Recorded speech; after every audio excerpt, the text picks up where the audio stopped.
Sizi tanıyabilir miyiz? Ben Kenan Çelik, Silvan Diyarbakır'dan katılıyorum. Sınav nasıldı hocam? Sınav aşırı derece zordu. Gerçekten bu okulda hani bu sınav sistemini bir değişiklik yapsınlar. Sorular nasıldı? Yok nasıl diyeyim hani derler yani kazıktı.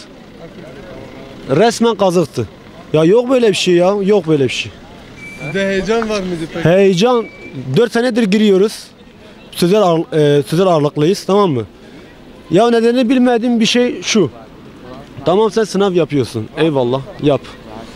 Ama öğrencinin hayatını etkileyecek bir potansiyelde sen sınavı yaparsan, bugün bir takım öğrencilerin hayatını etkiliyorsa ve siz buna sebep oluyorsanız ve çıkarlarınız için bir takım kişileri, belirli kişileri tespit ediyorsanız sınavda, yani ne bileyim adamına göre muamele yapılıyor bu sınavda, bu sınav sisteminde. Yani herkes için eşit olan bir şey istiyoruz biz. Sizi tanıyabilir miyiz?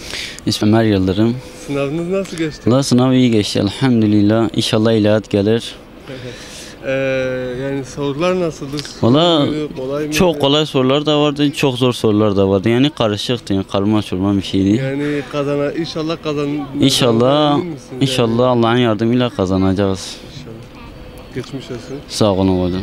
Sizi tanıyabilir miyiz hocam? İsmim Rıdvan Kaya. Sınav nasıl geçti hocam?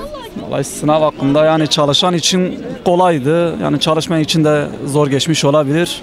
Yani benim şahsi görüşüme göre, kendime göre normal geçti. Sorular nasıldı?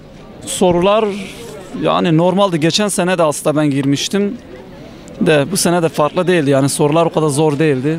Normaldi yani öyle. Heyecanlı mıydınız peki? Yok bende şahsen kendim olarak heyecan yoktu. Fazla heyecan hissetmedim. Ama başkalarını bilemem. Hani herkesin şeyi farklıdır.